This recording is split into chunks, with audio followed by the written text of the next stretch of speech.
Hello, hello, hello, bonjour à tous, j'espère que vous allez bien. Moi, je vais très bien par la grâce de Dieu. Je suis très contente d'être dans vos maisons au travers de cette vidéo une fois de plus. Je suis Sarah Moussondi et je tiens aujourd'hui à vous parler d'un sujet qui va vous aider. Peut-être pas pour cette session, mais peut-être pour la session de l'année prochaine. Vous savez, le Canada offre très souvent des bourses d'études, mais beaucoup d'étudiants n'ont pas l'information et sont souvent bloqués parce qu'ils ne savent pas où commencer ou comment faire pour pouvoir venir étudier au Canada. Donc, nombreux passent par le programme officiel et ils sont souvent bloqués au point de pouvoir présenter un compte avec suffisamment d'argent pour pouvoir prouver qu'ils sont capables de prendre soin d'eux lorsqu'ils seront au Canada et de payer les frais de scolarité qui coûtent extrêmement cher pour la majorité des Africains. Donc en ce moment-là, ils sont bloqués et ils laissent tomber. Parfois, ils ne peuvent plus continuer la procédure. Mais aujourd'hui, nous allons parler des bourses. Et ces bourses-là peuvent vous aider non seulement à obtenir votre visa d'études, mais également à vous exempter des frais de scolarité universitaire ici au Canada. Donc, avant de commencer, avant de rentrer dans le vif de notre sujet, je vous demande de vous abonner massivement. Pour ceux qui sont déjà abonnés, je vous dis bon matin, bon début de semaine. Et pour ceux qui sont nouveaux, soyez les bienvenus. Abonnez-vous massivement, partagez, likez, commentez. Et cela va me faire énormément du bien. Ça va me donner encore la force de pouvoir continuer à faire des vidéos. Vous voyez, entre le boulot, entre la famille, entre toutes les charges que j'ai, je m'arrange à pouvoir avoir un moment pour pouvoir vous donner l'information fiable, l'information sûre.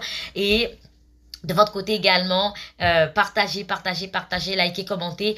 Posez-moi des questions, mais posez-moi des questions en fonction de ce que vous avez pu regarder dans des vidéos. Ne me posez pas des questions auxquelles j'ai déjà répondu dans les vidéos.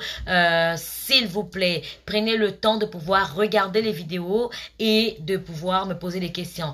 Arrêtez un peu de pouvoir chercher la facilité dans la vie. Vous savez, dans la vie, il faut travailler dur pour gagner. Même la Bible dit que l'homme mangera à la sueur de son front. Ça veut dire que si tu veux obtenir les informations, prends le temps. On ne te demande pas de faire quoi que ce soit, juste d'aller regarder les vidéos sur YouTube. Certaines personnes me posent des mêmes questions. J'ai déjà répondu dans des vidéos et ils me posent des mêmes questions. D'autres me posent des questions sur l'immigration. L'immigration, c'est vaste. Quand tu me dis, je te parle de l'immigration, je vais commencer par où? Est-ce que tu as choisi d'abord ton statut? Est-ce que tu sais, tu veux venir au Canada en tant que qui? En ce moment-là, donc, je ne sais même pas comment te répondre ou comment vous répondre parce que il y a des questions auxquelles vous avez déjà les réponses au travers des vidéos, mais vous voulez pas aller regarder les vidéos. Vous me dites que je vous donne des informations. Quelle information je vais vous donner? Donc, s'il vous plaît, prenez le soin vraiment d'aller regarder les vidéos.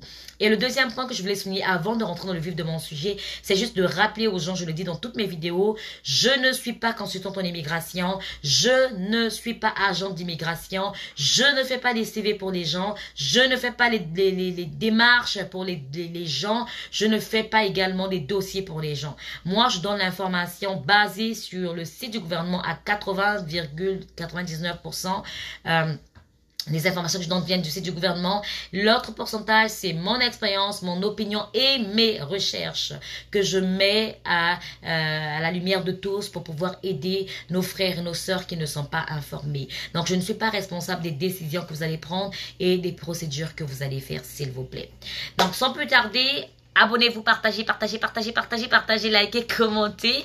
On va rentrer dans le vif de notre sujet. Donc, comme je disais en amont, il y a plusieurs personnes qui veulent venir étudier au Canada, mais qui sont limitées parce qu'ils sont bloqués avec la procédure. Généralement, quand on demande de montrer une preuve financière, il y a suffisamment d'argent. En francs CFA, ça peut aller jusqu'à 10 à 15 millions.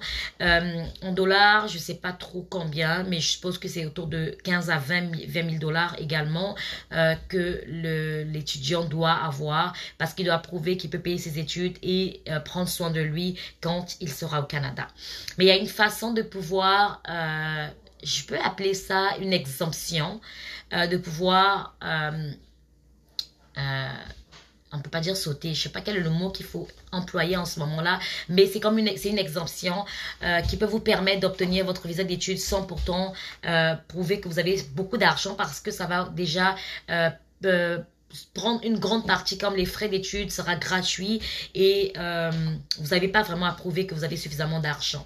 Donc, ça va beaucoup vous faciliter la tâche et ça va vous aider à avoir votre visa d'études. C'est la bourse d'études. Donc, la bourse d'études, c'est... plusieurs étudiants ne savent pas comment faire, ne savent pas c'est quoi une bourse d'études, mais il y a cette possibilité d'avoir une bourse d'études qui peut vous permettre, la première bourse, on parlera des différentes bourses, qui peut vous permettre de payer des frais comme les Canadiens, les citoyens canadiens. Ça veut dire que vous êtes étranger, mais si le citoyen paye 10 000 $ et que vous, en tant qu'étranger, vous devez payer 20 000, vous allez payer juste 10 000 parce que vous avez cette bourse-là qui vient comme réduire vos frais, qui vous donne les mêmes droits sur les frais scolaires que les citoyens canadiens.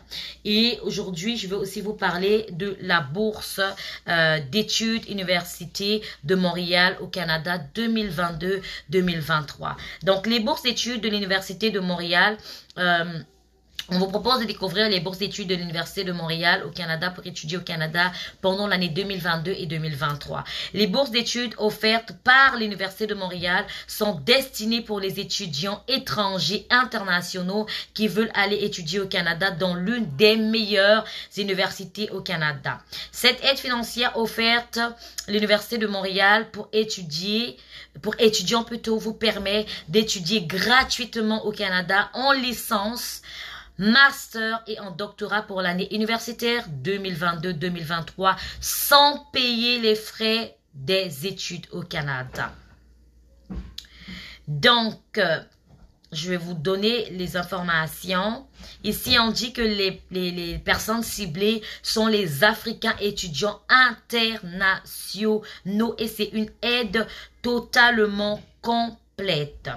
Donc, est-ce que les bourses d'études de l'Université de Montréal vous intéressent? Si oui, ben vous pouvez découvrir toutes les informations avec nous dans cette vidéo. Donc, ici, on va parler de comment postuler. Je vais vous donner en fait toutes les informations nécessaires. Donc, l'Université de Montréal a mis en place un nouveau programme, vous comprenez que c'est un nouveau programme de bourse d'exemption des frais de scolarité supplémentaires destinés aux étudiants et étudiantes internationaux. L'objectif de ce programme, de ce nouveau programme, est de permettre aux plus grands talents de tous les pays d'intégrer l'une des meilleures universités de recherche francophones au monde. Francophone. Contribuons ainsi à l'actualisation de notre mission éducative et de la diversité culturelle de notre communauté, une richesse pour l'Université de Montréal. Le programme des bourses d'exemption, on appelle UDEM, vise à soutenir les candidates et candidats de l'international dans leur projet d'études universitaires. À compter de l'automne 2020, ils pourraient bénéficier d'une exemption appliquée aux frais de scolarité normalement exigés dans des étudiants étrangers.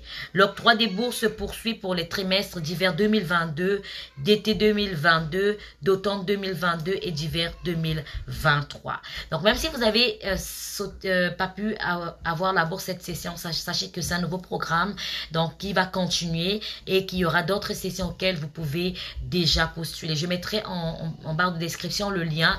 Vous pouvez vous inscrire pour pouvoir recevoir à tout moment des notifications quand il y a des nouveaux programmes comme ça, quand les bourses sont disponibles, ça va vous aider. Donc, comment obtenir cette bourse?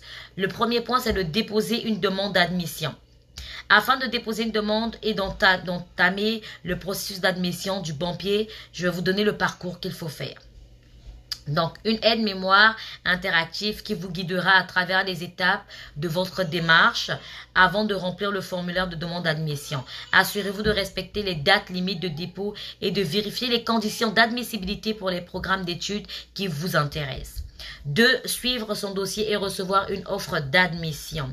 Vous recevrez dans les quelques jours suivant le dépôt de votre demande d'admission vos codes d'accès pour vous connecter au centre étudiant. C'est sur cette plateforme que vous consulterez votre candidature et que vous recevrez votre avis d'admission. 3. Accepter l'offre d'admission pour enclencher l'évaluation du montant offert. Vous n'avez aucune demande à effectuer pour solliciter une bourse d'exemption UDEM. Tous les dossiers des nouveaux candidats et candidates seront évalués pour déterminer leur admissibilité et le montant de leur bourse d'exemption. 4. Recevoir l'avis d'octroi indiquant le montant accordé. Peu de temps après la réception de votre offre d'admission, l'Université de Montréal vous communiquera rapidement par courriel le montant de la bourse auquel vous aurez droit. Imprimez-le et conservez ce document précieusement. Il vous sera utile pour vos démarches ultérieures. Parce qu'il y a des démarches ultérieures. Donc, comme je vous ai dit, je mettrai le lien en barre de description qui va vous permettre également de pouvoir participer. Donc là, on a parlé de la bourse d'exemption UDEM pour étudiants internationaux. Donc, si cela vous intéresse, je mettrai la barre de description, vous pouvez avoir tous les détails là-dedans. Et je voulais également vous dire qu'il y a des bourses, je parlerai des bourses et je citerai la majorité des bourses qu'il y a. Et vous allez voir quelles sont les bourses qui correspondent à votre profil. Excusez-moi, tantôt j'ai parlé du parcours. Je vais juste... Tantôt, on a parlé du parcours. Je vais juste vous donner quelques détails. Mais comme je disais, vous allez recevoir les détails importants si je sais pas comment, si vous cliquez sur la notification, vous vous abonnez en fait pour recevoir des notifications à tout moment qu'il y a du nouveau. Donc cela va vous permettre d'être informé en tout temps pour éviter de perdre une occasion. Vous savez, il y a des dates limites et si cette date limite est déjà passée, malheureusement, vous ne pouvez plus remplir le formulaire, vous ne serez pas admissible. Et il y a des critères. Donc en bas, je vais juste vous montrer. Si vous êtes sur le lien, désolé, c'est la tablette sur mes enfants. Si vous êtes sur le lien, vous voyez en bas ici, c'est écrit s'abonner, c'est en rouge. Ok? Donc, si vous mettez s'abonner, vous mettez votre courriel. Ici, vous allez recevoir tous les détails possibles concernant les bourses, concernant les informations qui sont données, qui seront utiles pour vous. Donc, comme je vous ai dit, ça c'est une bourse vraiment qui permet de pouvoir étudier gratuitement au Canada. Mais il y a plusieurs bourses d'études, il y a plusieurs possibilités de bourses d'études internationales pour les non-canadiens. On a la bourse et programme d'échange. Il y a plusieurs bourses. En tout cas, comme je l'ai dit, je prendrai le temps de pouvoir vous parler de toutes les bourses en long et en large dans une autre vidéo. Et vous allez faire le choix de la bourse qui correspond à votre profil et en ce moment-là, vous allez voir comment vous allez entamer les procédures. Donc, aujourd'hui, je vais m'arrêter là pour cette vidéo. Je ne vais pas aller plus loin parce que j'ai pas beaucoup de temps, je suis vraiment désolée. Juste que vous puissiez noter que si vous voulez venir étudier au Canada, il y a la possibilité de venir étudier au Canada avec une bourse d'études qui peut soit faire à ce que vous ne payez rien pour les études ou vous pouvez payer la même somme que les Canadiens, les citoyens canadiens et ça va également vous permettre d'avoir un visa d'études très facilement parce que vous serez exempté des frais que le gouvernement demande pour pouvoir prouver que vous pouvez payer votre scolarité ici au Canada. Donc, moi, je vous dis merci d'avoir regardé cette vidéo. Vous avez des questions, n'hésitez pas à me poser en barre de description. Partagez, commentez, likez, abonnez-vous au maximum. Je vous dis à très bientôt pour une autre vidéo. Nous allons parler en long et en large des bourses. Je vous dirai quelles sont les différentes bourses ici au Canada et également je mettrai en barre de description pour cette vidéo la bourse dont je vous ai parlé pour l'université de Montréal. Je vous dis à très bientôt, je vous aime énormément, on se dit bisous.